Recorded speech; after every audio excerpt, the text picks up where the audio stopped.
Hey guys, welcome to my blog and this video presentation of my blog today. You'll notice that my subject line is Prostitutes and the Priesthood. Now, why in the world would I choose to speak about prostitutes and the priesthood on a business site like I have here? Well, that's very simply because it relates directly to the guest I have this week, this Friday at 2 p.m.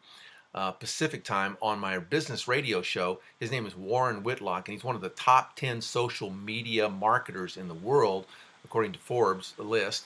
And we're going to talk specifically about how to use the vehicles of social media to promote your business. Doesn't matter what size business you have, small, medium, large. The reality of it is that today we have to use all the vehicles of social media to continue to connect with our prospective customers, leads, to generate new customers, and to maintain an ongoing relationship with our customers. One of the ways to do that, you'll find out on Friday, is to have an interesting subject line or to have a topic that seems to be of interest to your followers, to your fans, to your listeners, whatever vehicle you're using. By the way, I think it's close to 20 or 22 social media sites myself personally: Facebook, Twitter, YouTube, LinkedIn, Pinterest. I mean, the list goes on. My social media team handles all that, and it's like over 20 social media sites that are always running simultaneously to promote my radio show.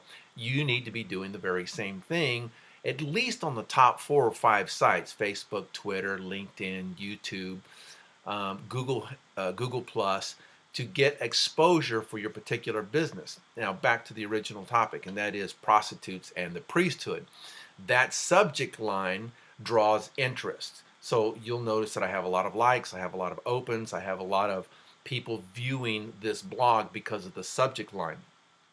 Your subject line can be something of interest personally. It can be something of interest that's in the news. It could be something that sparks a bit of controversy about your particular business. It doesn't have to be over the top. It doesn't have to be offensive. It doesn't have to be, racy or any of that kind of stuff. But it does need to be at least a bit interesting and maybe even a bit objectionable, if you will, or maybe just a tiny bit controversial so that you get people to open your post or to open your blog, because that's the objective. Once they're in the blog or once they're in your post, then you say something of interest and something of value. So my points of value to you are: number one, you need to be on those top 4 or 5 social media outlets right now promoting your business. Number two, you need to say something in the subject line that's of interest or that at least sparks or generates interest. And number three, that has to be a consistent message going out to your fans or your friends or the people that are members of your site. And say something salient, say something of interest and value. You put those strategies together and you continue to have a following, and then this helps you promote your business, generate new leads, get new customers, and maintain relationships with your customers. My guest this Friday on the show is Warren Whitlock. He is one of the top 10 social media marketers in the world, and he's going to talk about this particular topic of generating interest, as well as a number of others that you need to implement in order to use to the fullest extent this vehicle of social media. I'll see you Friday, 2 p.m. Pacific time, live from Las Vegas. Join me at paulmontalongolive.com. I'll see you on Friday.